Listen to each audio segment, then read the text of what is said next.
నందమూరి తారక రామారావు 30వ వర్ధంతి సందర్భంగా కడపలోని ఎన్టీఆర్ సర్కిల్ వద్ద తెలుగుదేశం పార్టీ ఆధ్వర్యంలో ఘనంగా నివాళులర్పించారు. ఈ కార్యక్రమంలో పాల్గొన్న టీడీపీ రాష్ట్ర కార్యనిర్వాహక కార్యదర్శి గోవర్ధన్ రెడ్డి ఎన్టీఆర్ విగ్రహానికి పూలమాలలు వేసి నివాళులర్పించారు.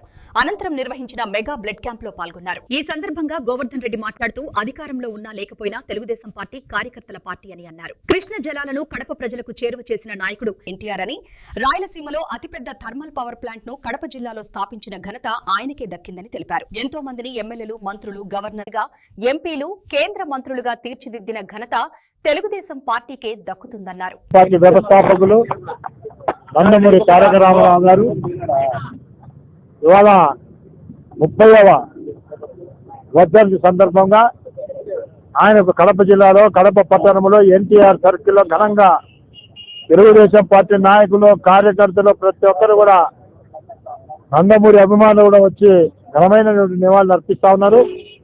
ఎందుకంటే ఒక ప్రాంతీయ పార్టీ ఈ దేశంలో కానీ ఈ ప్రపంచంలో కానీ ఎన్టీ రామారావు గారు తెలుగుదేశం పార్టీ పెట్టినప్పటి నుంచి 82 నుంచి ఈరోజు 2026 వరకు కూడా తెలుగుదేశం పార్టీ చెప్పు చెదరకుండా అధికారంలో ఉండాలని లేకపోయినా, ప్రతిపక్షంలో ఉండాలని లేకపోయినా ఈ తెలుగుదేశం పార్టీ కార్యకర్తల పార్టీ అని చెప్పేసి ప్రతి ఒక్క కార్యకర్త కూడా నాది తెలుగుదేశం పార్టీ, నేను ఎన్టీ రామారావు గారి సైనికుడు అని చెప్పేసి వాళ్ళ ముందుకు వెళ్తా ఉన్నారు.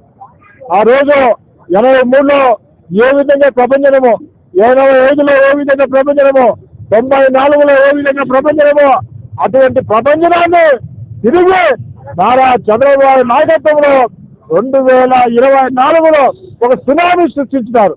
తెలుగుదేశం పార్టీ కార్యకర్తల యొక్క బలము పట్టుదల అని చెప్పి నేను తెలియజేస్తా ఉన్నాను.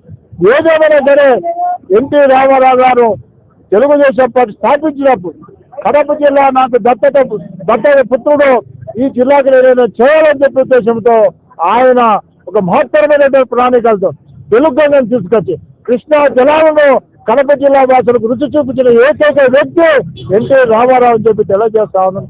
అదేవిధంగా ప్రపంచంలో అతిపెద్దమైనటువంటి రాయలసీమ థర్మల్ పవర్ ప్రాజెక్ట్ ను స్థాపించి మన కళ్ళెదుటనే ప్రారంభోత్సవం చేసినట్టు ఘనత ఎన్టీ రామారావు గారు చెప్పారు.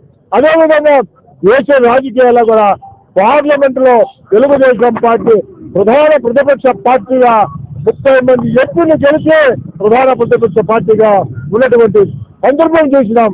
అదేవిధంగా నేషనల్ ఫ్రంట్ స్థాపించి ఎన్టీ రామారావు గారు